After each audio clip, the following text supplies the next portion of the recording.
வணக்கம் my dear students. இது NCERT chemistry topic solution.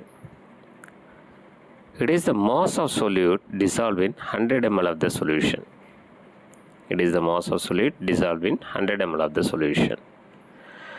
கொடுத்துருக்கிற ஆப்ஷன் பார்த்தீங்கன்னா ஒன்று மாஸ் பர்சன்டேஜ் W/W, ரெண்டாவது வேல்யூம் பர்சன்டேஜ் V/V, மூணாவது mass by volume percentage W/V, நாலாவது ppm பார்ட்ஸ் பர் மில்லியன்.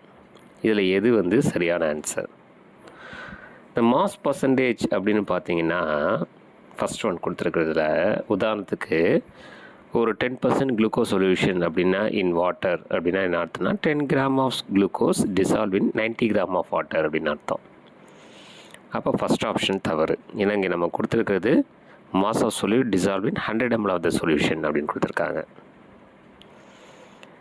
அப்போ மாஸ் பர்சன்டேஜ் நம்ம எப்படி சொல்லலாம் அப்படின்னா மாஸ் ஆஃப் த காம்பனன்ட் இந்த solution divided by total mass of solution into 100 அப்படின்னு நம்ம சொல்லலாம். இந்த மாஸ் பர்சன்டேஜ் அப்படிங்கிறது எதில் யூஸ் ஆகுதுன்னா இண்டஸ்ட்ரியல் கெமிக்கல் அப்ளிகேஷன்ஸில் யூஸ் ஆகுது. சரி, செகண்ட் ஒன் வேல்யூம் பர்சன்டேஜா அப்படின்னு பார்த்தா வேல்யூம் பர்சன்டேஜ் அப்படின்னா என்ன அர்த்தம்னா உதாரணத்துக்கு 10% by volume of ethanol solution அப்படின்னா என்ன அர்த்தம்னா 10 ml ஆஃப் எத்தனால் எடுத்துக்கிட்டு is dissolve in enough water. அப்போ 100 ml ஆஃப் த சொல்யூஷன் அப்படிங்கிறது இல்லை. So mass of solute dissolve in 100 ml of the solution அப்படிங்கிறது இல்லை. செகண்ட் ஒன் வால்யூம் பர்சன்டேஜும் கிடையாது. ஆக்சுவலி வால்யூம் பர்சன்டேஜ் எப்படி சொல்லலாம் அப்படின்னா volume of the component divided by total volume of solution into 100 அப்படின்னு நம்ம சொல்லலாம். அடுத்தது மாஸ் பை வேல்யூம் பர்சன்டேஜ்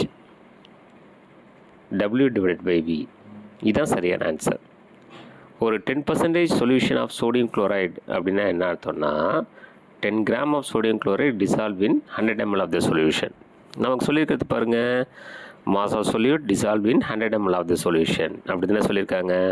அப்போ mass by volume percentage W/V அப்படிங்கிறது தான் சரியான ஆன்சர் இது.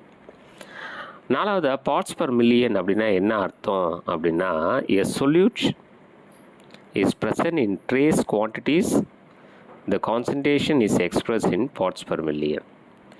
அதாவது ppm அப்படிங்கிறது number of parts of the component divided by total number of parts of all components of the solution into 10⁶ அப்படின்னு நம்ம சொல்லுவோம். இதே வந்து பார்ட்ஸ் பர் பில்லியன் அப்படின்னு ஒன்று இருக்குது. அப்படின்னா என்னென்னா it is the amount of solute which is dissolve in 10⁹ parts of the solution.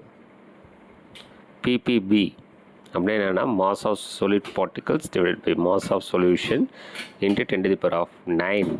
சரிங்களா, இது வந்து பார்ட்ஸ் பர் பில்லியன் அப்படின்னு சொல்லுவாங்க. இதெல்லாம் வந்து various expression for the percentage concentration of சொல்யூஷனில் வருது. நாம் கேட்ட கொஸ்டினுக்கு சரியான answer mass by volume percentage அப்படிங்கிறது தான் சரியான ஆன்சர். ஓகேங்களா?